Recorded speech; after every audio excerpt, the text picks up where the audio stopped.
ہندوستان کا پائلٹ ہم نے پکڑا ہوا ہے. ہم ایز اے پیس جسٹر ہم اس کو کل رہا کرنے لگے ہیں ہندوستان کو واپس. بسم اللہ الرحمن الرحیم.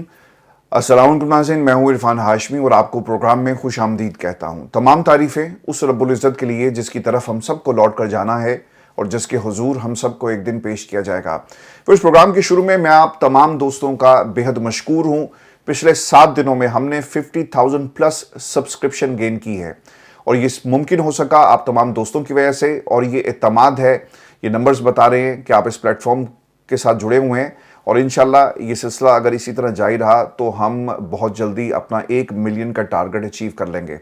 پھر اس پروگرام کے شروع میں ایک کلپ میں نے خان صاحب کا چلایا. 2019 کا یہ کلپ ہے اور اس کو چلانے کا مقصد یہ تھا کہ آپ کی یادداشت کو تازہ کیا جائے. خان صاحب نے بھارت کو کیا کہا کہ اگر ہمارے اوپر تم نے حملہ کیا تو ہم سوچیں گے نہیں، ہم ریٹیلیٹ کریں گے. اور اگر بھارت خدا نخواستہ پاکستان پر حملہ کرتا ہے تو پھر آپ کے پاس 2 صورتیں ہیں کہ آپ ہاتھ کھڑے کر دیں، سرنڈر کر دیں، یا پھر ٹیپو سلطان کی طرح خون کے آخری قطرے تک پاکستان کا دفاع کیا جائے. آج ہمیں یہ سٹیٹمنٹس نہ سننے کو ملتی ہیں، نہ ان کے طرز حکومت سے پتہ چلتا ہے. نواز شریف مکمل خاموش، شہباز شریف صاحب جو ہیں وہ لاپتہ ہیں اور قومی پالیسی آپ کو کہیں نظر نہیں آتی. ہاؤس آف شریف کے علاوہ اگر زرداری خاندان میں آپ دیکھیں تو وہاں بھی آپ کو صرف چابی والے کھلونے نظر آتے ہیں، جن کو چابی دی جاتی ہے کہ بیٹا بولنا شروع کر دو تو وہ بولنا شروع کر دیتے ہیں. آپ تقریریں جو عوام کے سامنے مجمعوں میں کرتے ہیں اس میں اور جو دنیا کو آپ انٹرویوز دیتے ہیں اس میں زمین آسمان کا فرق ہے. تو سر یہ جو قومی نیریٹو ہے وہ آپ کو کہیں نظر نہیں آتا اور اس میں پاکستان کی حکومت آپ کو مکمل طور پر لاپتہ نظر آتی ہے. اب آ جاتے ہیں پاکستان کے دفاع کی بات اگر کریں تو اس دفاع کو مضبوط کرنے میں پاکستان کی کسی ایک حکومت کا ہاتھ نہیں ہے. اوور دا ایئرز پاکستان نے ڈیفنس جو کیپیبلٹیز تھی اس کو امپروو کیا. پاکستان کا دفاع دنیا میں اس دفاع کی بات ہوتی ہے اور اسے انٹرنیشنلی رینک کیا جاتا ہے. اب پاکستان کا دفاع